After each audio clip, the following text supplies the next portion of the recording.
Have you settled in? How are your living arrangements, like your house and everything? You all comfortable?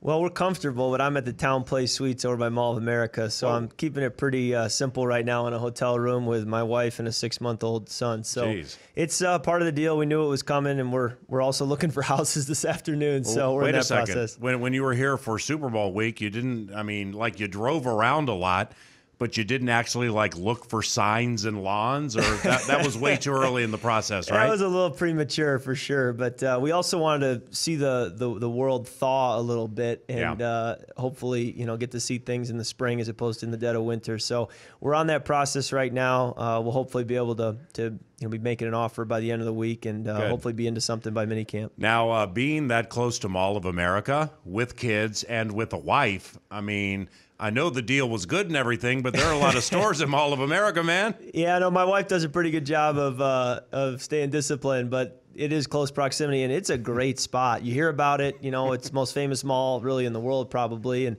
it lived up to the hype. I mean, you got everything you need there. It's very convenient, and it's a lot of fun, especially in this climate. If you just want to be inside, be able to move around and be active, it's a great spot. I was doing my radio show at Radio Row the week leading up to the Super Bowl, and I saw you walking around there at obviously an awkward time because you're here. Washington trades for Alex Smith. So, like, when you were walking around in there, how much were you getting pulled on simply not only because of what was next, but what had just happened?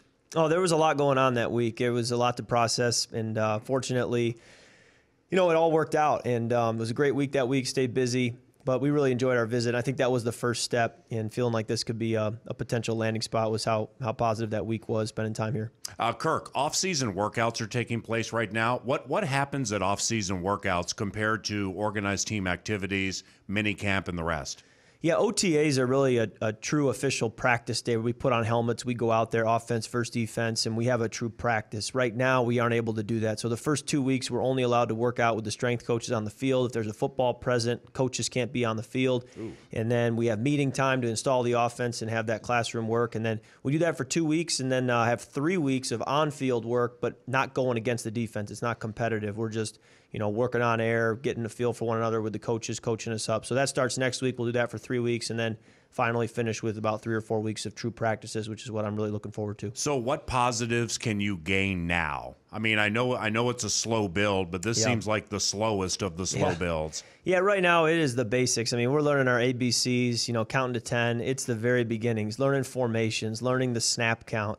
I'm watching cut-ups of, Kendall Wright's targets last year in Chicago, so I can get to understand what he does well and in the past what he's done. So I'm just trying to learn the basics of players, which, in my year 4, 5, and 6 in Washington, I wasn't doing. I was trying to build on what I had already done in years 1, 2, and 3. So that's part of being new to the system, and then also having a lot of other new players around you. We're all trying to learn the basics of one another and then carry that over into further and further development, which will show up through OTAs and minicamp. Kirk Cousins, quarterback of the Minnesota Vikings, joining us at Twin Cities Orthopedics Performance Center. Speaking of this facility, U.S. Bank Stadium, just overall, what do you think of the accommodations here? It's hard to put into words how strong this facility is, the stadium, just the quality, the commitment to excellence, even this studio we're in. It's just outstanding to have access like this. The workday is so much easier. Everything just feels like it's downhill, and it's the wind's at your back when you're working in a facility like this. So excited to be able to make this place our home away from home, and it really is a sanctuary for us to get here, turn off all the distractions, and just focus on football. It's a great place to go to work every day. A week and a half ago, did you, your kids, your family do anything fun when we got 1.5 feet of snow? Well, unfortunately, my wife and my son stayed back home in Atlanta because they didn't want to be stuck in an airport for 2 days. So I ended up coming up here by myself and spent the first week alone in the hotel, which with all the snow and the cold by yourself wasn't the best. But it's good to have them up here now, and we're getting settled and just kind of getting our bearings, learning the lay of the land and how to get around the city. And I discovered what traffic on 494 looks like. So I'm learning all the ins and outs, but really enjoying it. And it's just fun to be back in the Midwest. I was at Cabela's last night, and there was a guy working there at the store named Evan who had just received us with open arms. And everywhere I go, there's just people who are very welcoming and just saying, hey, bring that Super Bowl home to Minnesota. Yeah, it's all fun and games until Evan contacts you for 2 good ones on the 50 and hopefully the NFC title game. You know what I mean? That's right. No doubt. Hopefully I can deliver. Hey, remember those waiters I gave you back in April, man? I'm calling calling on the favor now. Kirk Cousins on the 9 to noon show. When the roster is set, will you take your offensive lineman to a fancy dinner into the season, just like for added protection? No, you're always trying to build a bridge with guys. I was talking with my wife last night how we should, before all the rookies get in here, we should take the offense out to dinner maybe next week somewhere. So I'm open to suggestions. Entire offense? Well, as many guys that can come, yeah. I think it's an open invitation, but I'll need some suggestions on a restaurant in the area, and hopefully we can make it work. But things like that are important. I think it's fun to get away from the facility and then still be spending time with your teammates, so that it's not always around work. I know the Washington days are in the rearview mirror, but in the brief chats we've had, I've been wanting to ask you, how did you and they reinvent Vernon Davis's career? Because I remember in the 2 games we were there, not only was he a handful every single game, but things had fallen off for him. Then he comes to play with you guys, and he was a stud. Yeah, I agree wholeheartedly. I never understood how he left San Francisco and how he left Denver without a bigger fight from those teams, because when we got him, I was thinking there was some kind of catch, that there was a wart, that there was some reason why 2 organizations had let him leave their building. And to this day, I still haven't found what that was. I mean, he's a 4.3 guy still at his age. He's a great teammate. He's always positive no matter what's going on. He comes to work every day. He stayed healthy. He could catch the football. He could block. And we found ways to use him. He helped me certainly get to where I am in my career. So I'll always sing Vernon's praises, and just found him to be a great teammate. And, would love to reunite with a guy like that someday. Hopefully he can continue to find the fountain of youth and have success. NFL draft begins tomorrow. When you were drafted out of Michigan State, what was that time like for you? And during your time backing up RG3, what was that time like? Well, what I'm going through right now, in a way, feels like April, May of 2012 all over again, because of moving to a new city, learning your way around a new facility, learning a new offense, new teammates. I mean, this is the first time I've had to do that since I was drafted. So it feels like deja vu a little bit, but it was a process. You have to just, as Coach Stefanski said the other day, how do you eat an elephant? One bite at a time. So you don't think about eating the whole thing. You think about just today, how can I get better as a quarterback? How can I take another step in mastering this offense? And that was the same approach as a rookie. You understand you're way behind. You have a long ways to go in this league, but you just try to take the next step and believe that if you keep taking next steps, that good things will happen. And I look back now after 6 years and realize it was a great thing for me to go to Washington to develop there, and then to be able to come here as a much more developed quarterback ready to take on the role here.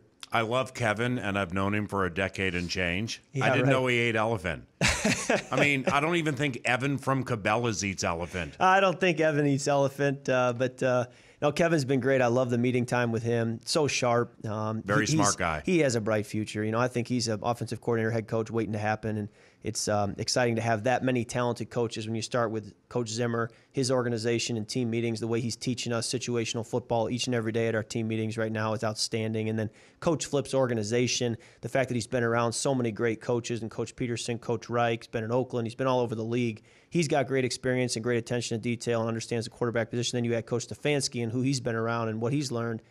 I feel spoiled to have so many great people around me leading me and teaching me the game. Does the general manager give you any say in draft picks?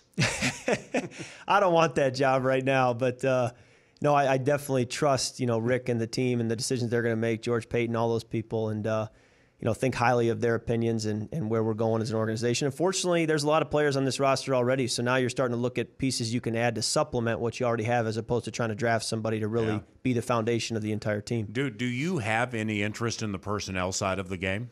I do have interest in being around the game long term. I don't think coaching's in the cards for me. As a player, I'm too used to having the ball in my hands. To give that up would be hard, but I do think evaluating and being around the game of football one way or another, whether it's broadcasting or being in management, would be fun. But the better I play as a player, the more doors are going to be open for me in those roles in the future. So I know that first I got to take care of business on the field, and then I think I'll have my options. What do you know about Dalvin Cook and how he plays?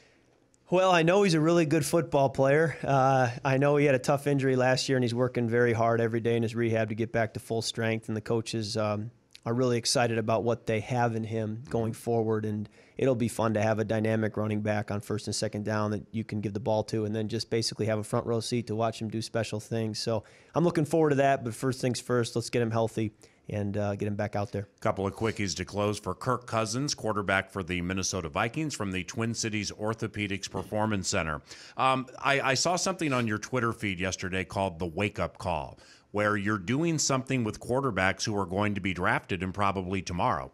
Is that accurate, and what's the wake-up call? Yeah, it was an opportunity for me in the offseason to get around some of the young quarterbacks who are coming into the league. And I look back on my career, and the opportunity to sit down with John Gruden before the draft was very valuable to me. I ended up going to John every single offseason, flew down to Tampa, and spent about 2 or 3 days with him each offseason from then on because of the introduction that happened before the draft. And so I look back and wish there were more NFL quarterbacks who had reached out, who said, hey, I'm an available resource. Here's some thoughts I have on your college film. Here's some thoughts I have on you entering the league. If I had had that from a veteran pro quarterback, that would have made a major difference for me. So I wanted to make myself available and be able to reach out to these guys, get to know them a little bit, teach them a little bit about what the league is like, and then also say, hey, I'm here for you if you ever need me going forward. And so it was great to introduce myself to them, to get to know them, learn what makes them tick, how they've gotten to where they are, and then now be able to follow them through their career up ahead. Who were the quarterbacks? It was Josh Allen, Kirk Benkert, and Kyle Lauletta. We got those three, and it was a good experience for me to be able to connect with them, and we're hoping we can do it each offseason. I think it's mutually beneficial for both sides, both parties, to be able to learn from one another. Last one. Kirk, do you feel being inquisitive is an important trait for a quarterback to possess, like talking and texting with people with whom you work and asking questions? Is that an important trait? Absolutely. I'm a question asker by nature, and I think that that's the best way to learn is to ask questions. And I'm always trying to be inquisitive, hopefully not to the point of being annoying, but no, I'm always trying to learn from the people around me. Good luck with that house. Thanks so much. We're excited about just getting settled here, getting a house, kind of getting embedded into the community, and it takes time, but can't wait for that to happen. Kirk Cousins, quarterback for the Minnesota Vikings, 9 to noon, is at the Twin Cities Orthopedics Performance Center a day in front of the draft, and we'll be back after this.